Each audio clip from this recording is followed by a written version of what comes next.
and how powerful our the brain and the mind and how this all stuff works. So I know I'm going to be learning a lot in this next conversation. I'm sure you guys are as well. So without any further ado, Wisdom Challenge. Blow up this chat, and help me welcome to the 31-day Wisdom Challenge stage none other than Dr. Caroline Leaf. Dr. Caroline, are you there? Good morning. Uh-oh, we got you. We can't hear you. Can we get that? Can we get you muted? Can you hear me now? Yes. How are you? Good to see you again. Good to see you. It's been a couple of years since we were last together. We were last together in your home city, right? Aren't you you're from Dallas, correct? Yes, well, originally from Zimbabwe and South Africa, but been in Dallas and for the last 13 years, and now we're in Miami.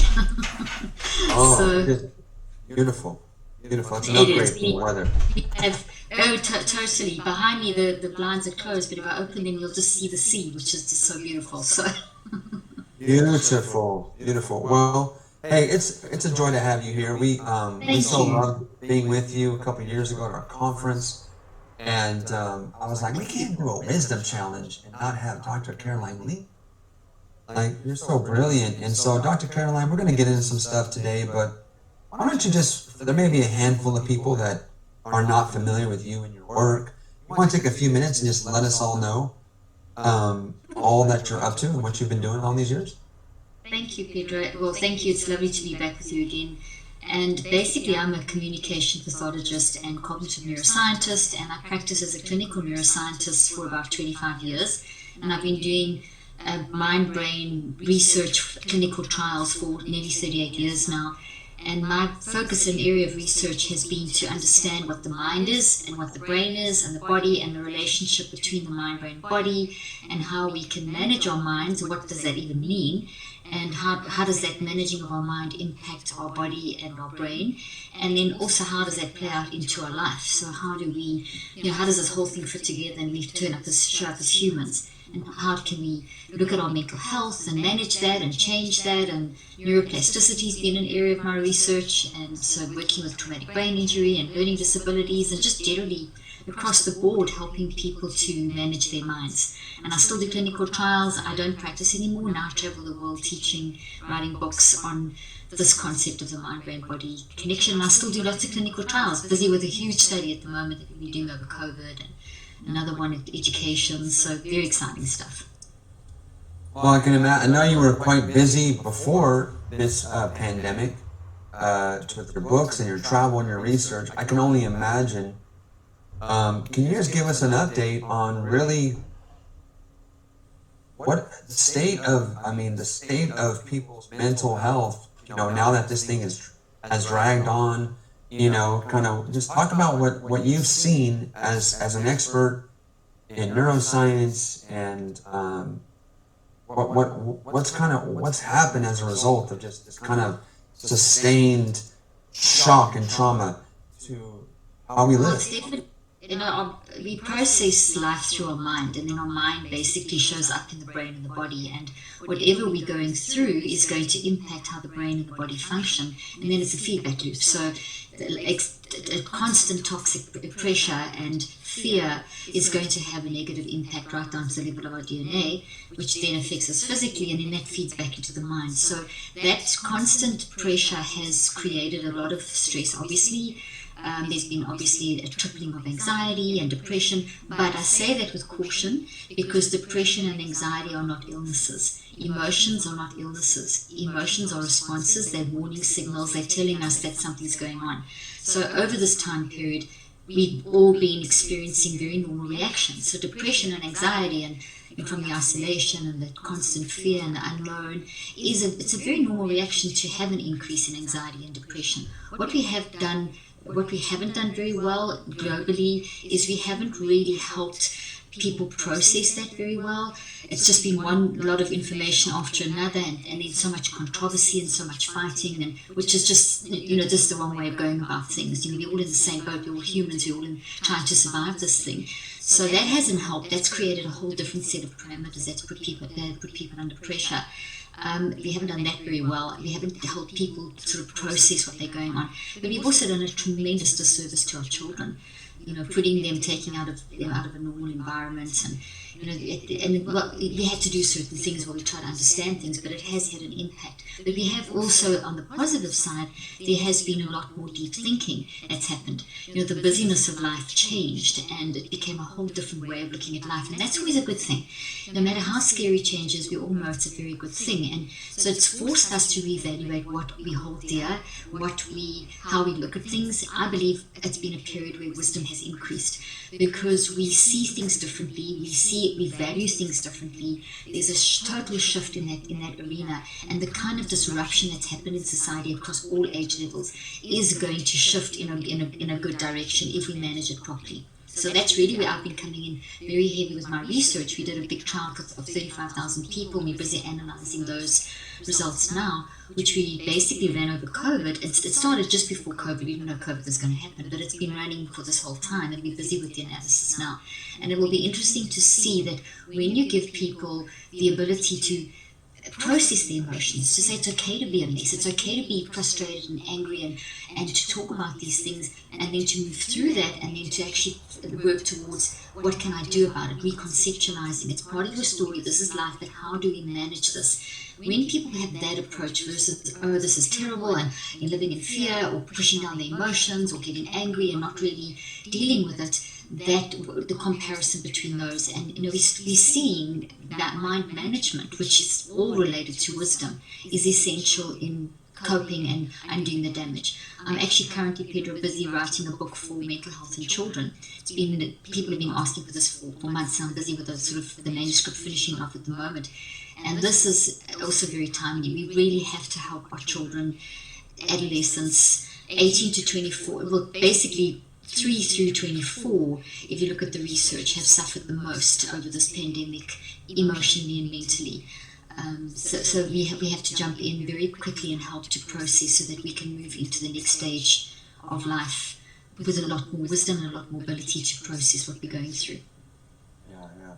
And of course, and obviously, Dr. Leaf, we're in this study of wisdom out of Proverbs, and so there are so many Proverbs that talk about the heart and the mind and the heart, and it almost seems like at times I feel like these words may be used interchangeably, and I know there's a lot of people here that are familiar with your work, and I am too, but I just think it might be a good reminder. Can you just maybe walk us through like the brain, the mind, like all the aspects, absolutely. Yeah, just the brain, the mind, this heart, because obviously we want to understand when we read the word, when we're taking in wisdom, what's really happening, what does what, and there's all this talk of the science, and there's kind of been this science has, I feel, kind of gotten a bad rap because there's a lot of things being done under the name of science that maybe not 100% science, but as believers, I think we should embrace true science. I think as lovers of God, lovers of wisdom, we should be for real science. Science to me is just discovering more of the nature of God and how He developed us. And I think He did an amazing job of pursuing real research, real science, and understanding, all in the context of a sound biblical worldview. So maybe for those of us that maybe are not as familiar with these concepts, can you help us when we think about the brain and the mind as believers? How should we think about these? It's an excellent question. I'm very glad you asked that, because you're quite right. People throw words out there. There's so many religious words, there's so many psychological words that you can actually get in such a mess. So we don't know what we're talking about. And that's key in helping people understand. And as you say, understanding leads to wisdom. So essentially, I've got some props here which always make it easier to understand. So there's a brain, a nice wake-up call for Monday morning. It's not a real one, obviously, but basically the brain isn't who you are. And when we're in a society today where when people say the word brain, they think mind. And yet, if the difference between you and I, Pedro, and a dead person is our mind. Because a dead person's still got a brain, but that brain is doing nothing. But we're alive now, we're having a conversation, people are listening to us, and this we're having an experience. We are using our mind to actually connect with each other, for you to ask me questions, me to answer, us to have a back and forth discussion, the people to listen, the viewers and the listeners. We are using our mind to do that. So our mind is what experiences life, and the mind takes that experience, and there's this sort of psychological side and there's the physics side, and puts that into the brain. And the mind needs the brain in order to kind of cook it, to sort of process it and store it and grow it, so that the experience that we're having now is growing into the brain through the mind. So the mind is grabbing what we're saying, and then the mind is putting that in, and the mind is us, it's you and I. When I say the mind, it's not some other thing. You and I, our mind is our aliveness. Our mind is our ability to think and to feel and to choose, to experience life. We take that, we put that in the brain, it shows up in the brain as a structural change. And we literally build a thought tree in our brain of what we're saying. And that's happening at about 400 billion actions per second. So the brain becomes the receiver of and the responder to the incoming information. And it's very fast, it's all happening very fast. But the brain then sends a message to the body and every single cell of our body, which is quite phenomenal to think. We have 37 to 100 trillion cells in our brain and body, and every single one of your cells right at the moment is building this conversation, not only into your brain, but also into structural changes inside of your cell. So your cell stores every thought as well. So there's these 37 to 100 trillion representations of this conversation going on in our brain and our body. It's also stored in the gravitational fields of the mind. So a dead person doesn't have any electromagnetic fields. So this is Einstein's work. It's when you take a magnet and you see it moving, you put it in a magnet, things stick to it and makes iron filings move. The mind that's a good way to visualize the mind. Not being a magnet, but the field that the magnet creates. We have those fields around us, and it's not something weird. And I want to just interject here and throw in the fact that you've sort of said it a few times actually. Science and spirituality are not at war with each other. The sort of the thinking that they are is that, oh, you must be spiritual, you can't be scientific. It's nonsense. Science comes from the word knowledge. Knowledge comes from the word sklera, which means basically knowledge, and God is the source of all knowledge. So therefore, science is simply the study of who we are, what we live in, etc., etc. So if we don't use science, we're throwing away a massive part of wisdom. Science is the how-to of the philosophy. And if you just go with the philosophy, you're going to have a lot of inaccuracies. But if you blend the philosophy with the facts, the approach, the logic, etc., of science, you then have two sides of the same coin, and that's wisdom. So if you throw out one at the expense of the other, you've just thrown out, you just half wisdom. Wisdom is now disintegrating. So when we look at the mind-brain-body scientific kind of concepts, it's taking us into an ever deeper level of wisdom.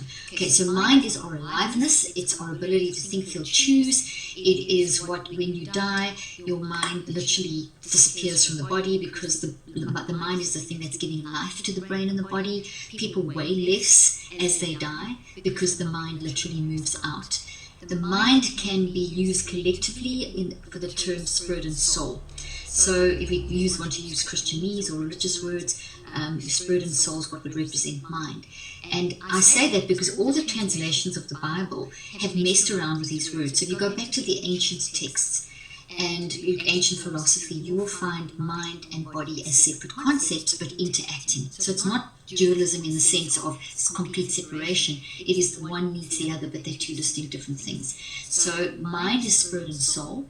And spirit is the of the mind. You've got these two levels, and the spiritual level is the part of our mind that has the wisdom. The soul part needs to access that wisdom to operate. So that's a kind of good way of thinking of it. So I'll give you an analogy. Okay, let me quickly come back to finishing this, and then we can come back to that. So the mind is the aliveness. It's the electromagnetic fields, it's our ability to think, feel, choose, it's the ability to take in what we're experiencing, put it in the brain, then the brain grows the experience into thought trees, and they literally look like trees in the brain, and we have trillions of these in our brain. We've been growing these since literally a certain point in the womb, and they're constantly changing. So a thought tree is made of all these branches and roots, which are the memories. So memories are inside the thought. So one thought can have millions of memories, hundreds of memories. So the thought at the moment that's building is wisdom, day 70, day whatever, say 17, Proverbs 17. We're talking about mind, brain, body, science, whatever. So this concept is the brain science of wisdom or something. That's the name of the tree. Like you get an apple tree, the tree we're building in our brain at the moment with our mind is the relationship between the brain science and wisdom.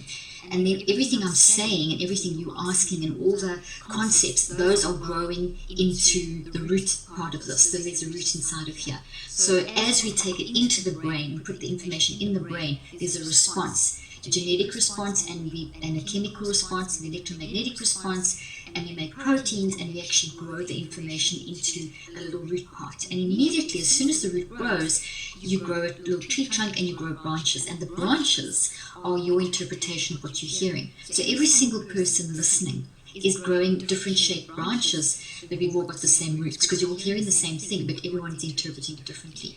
And wisdom comes from the unique interpretation that each of us bring to the table.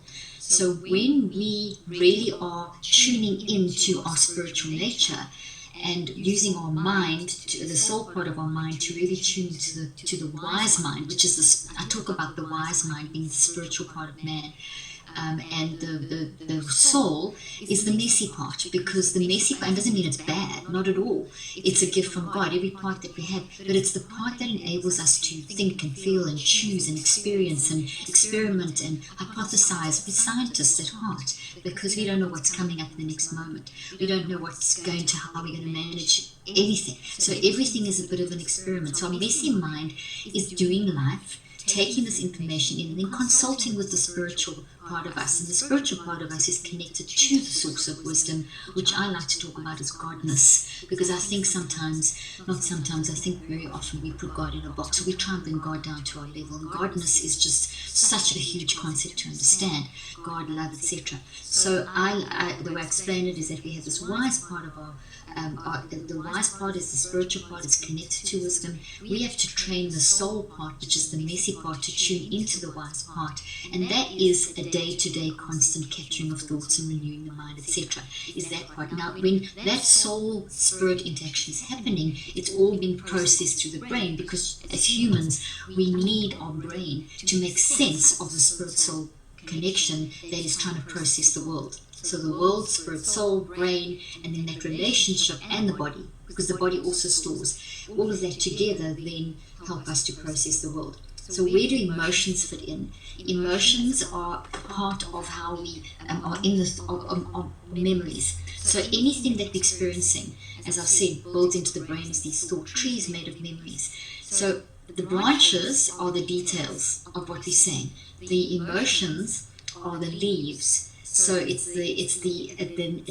adds the depth and creativity and insight to the details, the hard facts. So emotions provide the color and the value. So often in religious terms or Christianese, people talk about don't be emotionally led or emotionally driven, and be led by your heart. There's so much confusion, as you said. What does it mean, be led by your heart? Isn't that emotions? And emotions are bad. I've got to be whatever. I mustn't be led by my emotions. Emotions are amazing. Emotions are warning signals. You can have good emotions. All emotions are good. Sorry, but some emotions become distorted as messengers. So if we've had a toxic experience, or we're having an argument, or we're experiencing the isolation as it's happened in COVID, or a child's not getting that interaction that they need, or that teenager's not getting what they need for socially developing, or there's these arguments happening which are ridiculous around all these concepts we should be putting together, that's a toxic experience. So you're going to build a toxic tree into the brain.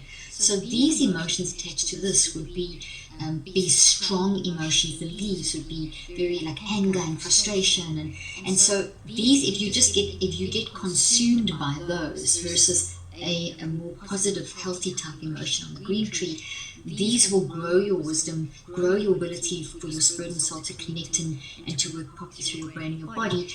And when you're in that sort of state, we can talk about being led by the heart as a metaphor for operating in wisdom. And our heart does get involved in the process, because memory is also built into the heart. The heart does have a mini brain, and it does play a role in helping us process in terms of like being a checking station. But your heart does nothing if you're dead. So it's all happening, it's all driven by mind being spiritual conversation. So the emotion part is this beautiful additional layer that we have to the data of what's happening. And the emotions that if you get like anger, frustration, irritation, fuming, whatever, depression, anxiety, it doesn't mean you're a bad person. Those are, this is a very different way of looking at emotions. Those are not bad. Those are actually excellent because they are messengers telling you something. So God, our structuring of emotions is such that when we experience a strong emotion, it's a call to look beneath the leaves to the branches to see why am I experiencing that emotion. So it's a warning signal, and then I can see on the branches, oh, I am looking at life in X way, and then you can track down to the roots to find why. What did I process? What was the source of me getting into the state, producing those emotions? So if you look at it like that, no depression or anxiety is an illness. Depression, anxiety are basically telling us that that's something's going on, and we need to look below the leaves, and we need to start doing some work to find. And that is wisdom. When we lead lives like that, we're going to be self-regulated. So self-regulation is mind management, which I mentioned at the beginning. So when we talk about capturing a thought, we're talking about responding to our emotions because they hit us in the face first, looking below the leaves to the details, tracking it down to the roots. That's renewing the mind. And then as you do that, in our brain, what we know from neuroscience is as you go through what I've just described, this becomes weakened and therefore changeable. So this is not my destiny. This way of thinking that's got me stuck or ruminating or fighting or whatever and making my body sick because this will show up as a damaged immune system, damaged brain, etc. That I can change, I can reconceptualize. Now, I'm never going to forget the story, but what I can do is take the sting out of the story. So as I deconstruct this, I then uproot it and I rebuild and reconceptualize and look at it differently, and I build a healthy new way of thinking. This is now faded, and it's still part of this, but it's faded and it's very small and it's weak, and it's just a memory of, oh, I was once triggered by that. I did used to think like that, but this is the dominant way of thinking. Now, everything I have described is basically the process of getting wisdom, and it's an ongoing life pursuit in absolutely every arena. So that's kind of a quick walk through some brain science. You're laughing. Is that a good laugh or a bad laugh? No, I'm laughing because the chat has been going crazy. People are like losing their minds. How incredible this is. They're also commenting how they've never seen me speechless for so long, and that's because I was just thoroughly just. You guys see why I said like this? I mean, what a gift this is. You are. I mean, that was incredible. That was incredible. I had so many just different mind blowing moments. I'm trying to write a few things to ask you. The question I was going to ask you, you kind of answered at the end, which is how do we get rid of, uproot these toxic trees? And I know you described it, and I guess I'd like to maybe come back to that a little bit and just, but before we do that real quick, did you say, I have to go watch this again, and guys, this one is, we gotta go watch this again, okay? And hit the pause button every few seconds and be like, what? Did you say that every thought informs every cell? Yes, that is very powerful. This is why we get body memory. So when we talk about PTSD, and people, PTSD is also not an illness, it's a response to a traumatic event, that everything gets wired into the brain and the body. So your memories are in your body. That is why your body feels what you are going through. So body memory is very, very real. Every single cell of your body, inside the cell, there's a lot of different little organelles and things, but there's an actual cytoskeleton. It's like we have a skeleton that holds our body together. Every cell has a little skeleton, and that skeleton is made of, it's called microtubules, and it's made of special proteins. And what happens is that every single thought that builds into our brain in this format, also that same structure of the cells in the brain, that's the same structure of the cells in the body. So this little skeleton that's in our cells, in the round cells of our body, is also in what we call the pyramidal cells of the brain. It's a similar kind of structure, and it's in that structure, that skeleton that's called a microtubule. That's where information is stored as a vibration. And a vibration that is inside the protein. So the protein is vibrating with knowledge, which is fascinating. Every protein, different, every single one of us. And then, I mean, there's 20 million plus proteins in just like a few cells, in one cell. It's actually more than that, but it's in that region. The different proteins that are building this. So in other words, it's in your body. So when a child, for example, is scared of something that's happening at school, and they suddenly start saying, I have a sore tummy every time we talk about like, it's now time to go to school. And it's very real, because that memory that's in the brain of whatever happened at school that's making them frightened, stored in the body as well. So the body has that memory. So the gut is very quick to respond. So it's very often there's a very strong gut-brain connection, and we have as many brain cells in our gut as we do in our spinal cord, which is quite phenomenal. So our gut-brain connection is very strong, but that's not the only place, but it's loud. So we feel that quicker, but you can still get an ache in your arm, you can get a psoriasis, you can get an immune system problem. So in other words, our body is storing that memory. You may even have a tension in your shoulders, whatever. So this is why people, when they talk about healing, you've got to look at, you can't just do positive affirmations, you can't just use scriptures like magic potions, you can't just quote and memorize scripture. You actually have to, that's a band-aid on the wound. You have to actually process why I've got that pain, and what's in our body, what we feel in our body is the memory in every cell. So if we tune into our body, that's helping us find the root cause issue. So we use everything. God has given us multiplicity of clues to find the problem. So we like these thoughts.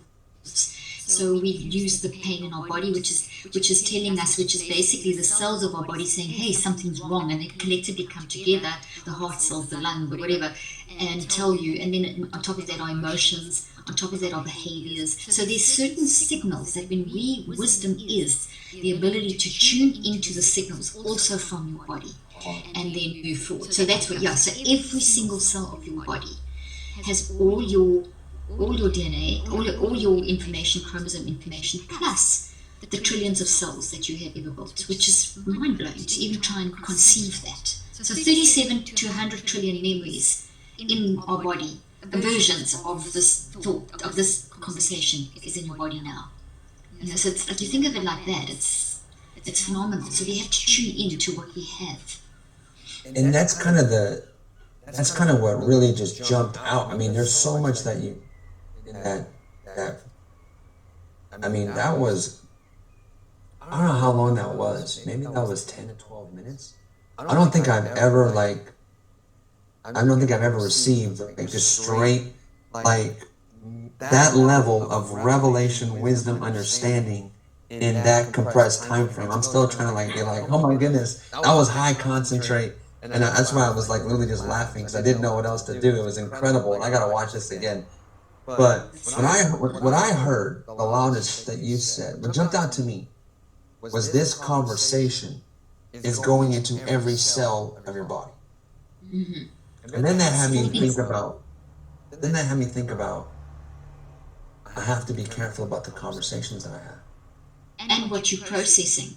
So what are you focusing on? How are you processing stuff? True wisdom is, in a practical sense, and I don't throw out metaphors, I use analogies, but true wisdom, I'm very practical.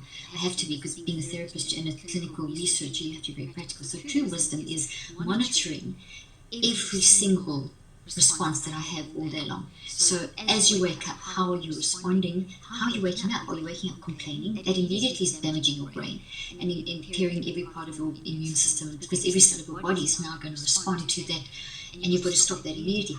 What's your first conversation, your first email you do? So as you go through the day, every single experience, your mind is taking in, and it's building that into the cells. So you've got to ask yourself, do I want that in the cells? Because it's in there for it, and in your brain. So in your brain is a tree, and then in every cell is the change in the cytoskeleton and the DNA. And you've got to ask yourself, do I want that? Because we know, this is some of the research I've done. For example, with your DNA, every cell has DNA. We all know that. So DNA is the X chromosome winds out into the DNA. And the DNA basically has a chromosome. If you go back to the chromosome, which looks like an X, and you see my nails are red, the end, that would represent the end of a chromosome, and that's called a telomere. And a telomere is there's very new research now in some of in this field showing that a telomere responds to how you are, and I'll use Christianese. Your telomeres respond directly to how you capture thoughts and how you renew your mind. So if you're not capturing thoughts, all day long, every 10 seconds, which is what we're able to do, you're actually damaging your telomeres. And telomeres play a massive role in the ability of the cell to function and to replicate. If my cells are not functioning and replicating properly, that means every organ and every system of my body is not functioning properly. That's why we feel in our body this response of what we're doing. So if you take all of that and you turn it around, you are always thinking. You can go 3 weeks without food. You can go 3 days without water. You can go 3 minutes without oxygen. But you can't even go for 3 seconds without your mind working. Your mind works 24/7. Your spirit and your soul never shut down, even when you're sleeping. So during the day, you're building every experience into this brain and the body, and at night you're sorting out housekeeping. You're sorting out what you built to prepare for the next day and a bunch of other stuff. So therefore, what we are supposed to do is truly follow what the scriptures say, what philosophy says, and what the ancient texts in other religions also say, which is so interesting. This is what I'm about to say is constant across every culture, every belief system, and that is you need to self-regulate every single thought, every single minute of the day. So I want to know, as a neuroscientist, can you do that? We are able to consciously and deliberately capture what we're thinking, monitor that, decide how we're going to connect with the Spirit, with our Spirit, which connects with the Spirit of God, grab the wisdom, and decide how we want to move into the next part of this conversation. We can do that every 10 seconds. So when the scriptures say, bring all thoughts into captivity, we don't really unpack that properly. What does that mean? All thoughts mean every single thought you're building, and every single thought that's already built, that's been activated, because thoughts you've got your memories on. So therefore, I want to know how many things are we supposed to capture. And in any one day, you build about 8,000 thoughts. So you have about 8,000 experiences, and you are going. Each experience is being built with current experiences that you have. So to build one experience, you're going to have at least 7 to 8 to 10 other experiences activated. In other words, existing memories help you understand the incoming information. You're doing that right now. As I'm talking, you're drawing on all your existing information that's linked to this. So and information being memories and thoughts. So that means that in this conversation, which is an experience filled with sub-experiences, every few seconds, every 7 to 10 seconds, we're drawing on 7 to 10, maybe 20 existing thoughts about a similar or this topic or whatever, something related. So that means in a 12-hour period, if you awake for 12 hours, let's say 16 hours, you are as a human going to build about 8,000, and to build that you're going to be draw up existing about another 10,000 or 20,000 or 30,000. So when we talk about catching all thoughts, the number is huge. It's anything from 18 to 50,000 thoughts from the outside coming in and from the inside coming up that we are supposed to capture. And I'm belaboring the point because wisdom is self-regulating all 18 to 50,000, however many thoughts it is, all day long. So you're not supposed to ever just randomly react. Every single conversation, every single thing you focus on should be monitored. The messy mind, the soul, is using the brain to experience, but the messy mind needs to be trained to listen to the spirit, and the spirit needs to tune into the wisdom, which is godness, and that requires daily practice. So all the systems I've developed work on that principle. How do you train as a human? How do we train ourselves to get our spiritual, our messy mind, which is okay to make a mess, but you've got to clean up the mess, not okay to stay in the mess, to tune into our spiritual wise mind, to keep that tuned into the wisdom, and to then put that into the body correctly, and to fix, and in that process, recognize you're going to make a mess, you're going to get irritated, you're going to get depressed. No shame, no condemnation. Wisdom is, okay, I messed up, I said the wrong thing, I did the wrong thing, I reacted incorrectly. That's okay. That's the messy mind. I'm in control. Wisdom says, grab that, fix it now, and change it and reconceptualize it. So the systems I've developed in my latest book called Cleaning Up Your Mental Mess, and the app Neurocycle, we've got an app Neurocycle, which I'm adding stuff to all the time, basically take you through this process. So it's very practical. Into that you can then put all the stuff that you're learning on this challenge. Oh, wow. And I know we've just got a few more minutes here. I guess, would you maybe one suggestion, maybe a tip or one suggestion to get people started in this what's your best advice, Dr. Leaf, on a simple process, maybe a tip or a hack to get us? I think a lot of people, there's a very popular term now called self-awareness. It's in the mainstream culture, self-awareness.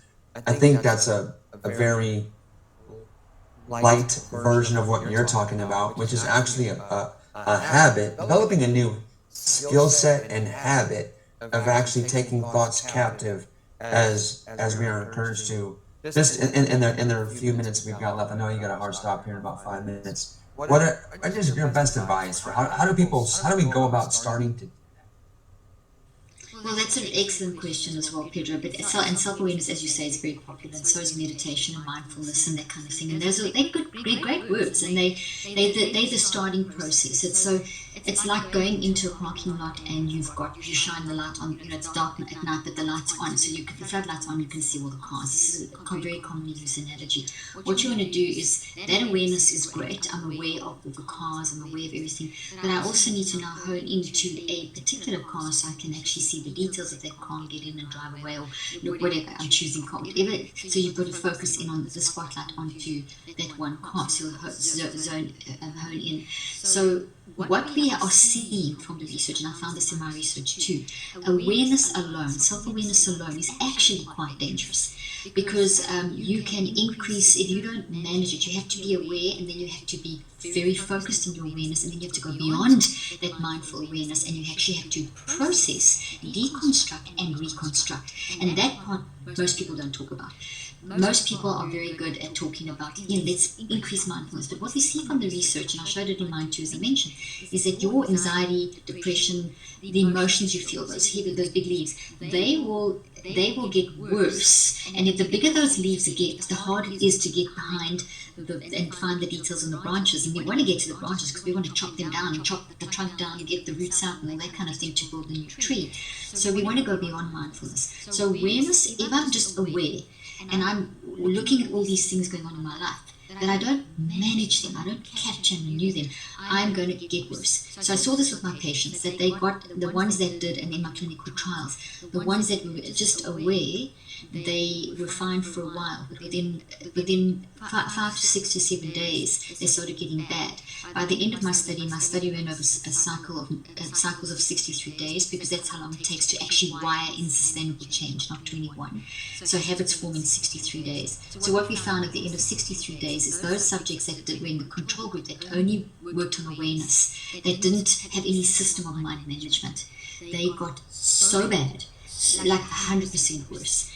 And this is what the research across the board is showing. So we have to go beyond awareness. So what I would recommend to people to start with is to start by, you've got to be aware first. You can't heal unless you feel. You can't start all those things if you say, you've got to be aware. And I would liken this to Jesus in the garden. You go into the garden and it starts, I choose to get in the garden because I have an issue to face. But Jesus didn't just stay in the front of the garden. Jesus actually went through a whole process. What people are doing is they're getting stuck in the garden as they enter. They're not doing anything else. So that awareness thing I just spoke about. So what you want to do is you want to start standing back and observing yourself, which is how we are able to do that, which is self-regulation, which is mind management. How am I in the garden? What am I doing in the garden? Why am I in the garden? What do I need to face? What are my immediate reactions, etc., etc.? What are my signals? What am I doing? What am I feeling? What is my perspective? What's going on in my body? And so you start this process of inquiring, gathering, and then from there you start reflecting. You go to another stage. So Jesus moves through the garden. You go to another stage, and that is, why is this happening? So you've gone from the what to the why. And the why is giving you another layer of depth. When you shine a white light through a prism, it comes out on the other side as a rainbow. So there's depth to the light. So now we've got the light, but now we need the depth. So the reflection, the why questions are the depth. And that leads to a lot of, why, God, are you doing this to me? And this is where we have to get real as humans. It's okay to have depression and anxiety and scream, shout, freak out. All of these, Jesus had all of that in the garden. And I use this story whether I'm teaching in a scientific arena, or whether I'm teaching at a university, or in another religious environment, or whatever belief, culture, whatever, because everyone knows the story, but it's the truth. Jesus moved through the garden, and Jesus got worse and worse and worse as the moments went on, as Jesus faced and took on all that. So in other words, the depression you feel, the anxiety you're feeling, that your child's feeling, the frustration, the irritation, the anger, the fuming fear, the whatever, the obsessions, Jesus also had all of that. And that's why Jesus screamed out, why? Take this cup away from me. So you have to get to that point, and that's healthy, that's progress forward. And be scared of that. As soon as in Christianity and also in the wellness movement, there's a lot of, as soon as you feel that, suppress it, memorize more scriptures, use God as a genie, slap on a band-aid scripture, magic potion. No, you have to experience, you have to process, you have to move forward. And then it gets even worse. Because, and you see this as the treatment effect, and after 21 days, within 3 weeks, things get so bad that people can go into major depressions. When you start seeing the roots, when you start realizing why you like this, then it gets worse, and you've got to push. That's still progress. It's still okay. No one's telling people it's okay. I'm telling you it's okay to have these emotions. But then you get to the point where once you've gone through that amazing pain, it's going to get a little bit worse, because now you're going to get on the cross. So not a little, there's the beating, there's the cross. So it's stages of pain. Seeing the roots as you dig through and do the why and do it's called a neurocycle. What I'm describing is it's called a neurocycle. It's a process I've developed over 38 years of how you capture the thought, deconstruct and reconstruct. And I'm using the analogy of Jesus in the garden. So then you get on the cross, it's even worse. You get off the cross, you rise with the story in your hand. Jesus had the wisdom. So you will get through it. But in the midst of that pain, we don't know how to. And that's where we need to reach out for support from each other. So what I would recommend, just in conclusion, is take that story that I told you. Take the story of Jesus and look at it differently. And give yourself permission. Say this to yourself, it's okay to be a mess. Because as soon as you accept the okay, it's to be a mess, okay to feel those emotions, the progress through the garden, you then will move beyond awareness and you'll start going into capturing thoughts and renewing the mind, which is what the neurocycle teaches people to do. So start there, give yourself permission to be a mess, and say, it's okay, I'm going to capture, I'm going to move on. If you suppress that, you're going to just cause more damage in the brain and body. Wow. Dr. Leaf, the chat's going crazy. People are being so impacted. I mean, this was tremendous. My word, I have to watch this again several times. And just incredible. I love what you bring. Thank you for just continuing to persevere and go deeper in this. You represent Jesus so well. You represent the kingdom so well. I just love this package that God has, the gift that you are to the body. This was literally incredible. I mean, I don't know why I'm even surprised. I remember, having you in Dallas, and it was amazing. But that was 2 years ago. A lot's happened in 2 years of my life. I've been a little busy, but I want to just, this was amazing. Thank you for making time in your schedule to do this. So appreciate it. And I guess just, if people want to learn more about this, Dr. Leaf, where should they go to learn more about your work, your research, or maybe some tools you have available? Is there a place they can go deeper with you? Absolutely. Well, thank you, Pedro. It's been a pleasure, and your questions were amazing. Thank you that we could get into some really good concepts. I appreciate that very much. My Instagram handle is Dr. Caroline Leaf, or all my social media handles, Dr. Caroline Leaf. From there, as you know, you can get everywhere. My drleaf.com is my website. The latest book is Cleaning Up a Mental Mess, which is really practical. It's the stuff I've been talking about now in the research, but the how-to. And then I have an app called Neurocycle, available on Google and iTunes, and that really... it's like needing therapy, walking you through the 63 days and dealing with all this stuff. Oh, beautiful. All right, guys. Go out this chat. Help me thank once again Dr. Lee for being here. Dr. Lee, thank you so much. Give my best to your wonderful husband and partner, Dr. Mac. We love him and appreciate him. Thanks so much. It's been a wonderful. It's been wonderful to give my love to your wife as well. Love you to see you again. Bye bye, Pedro. Bye bye.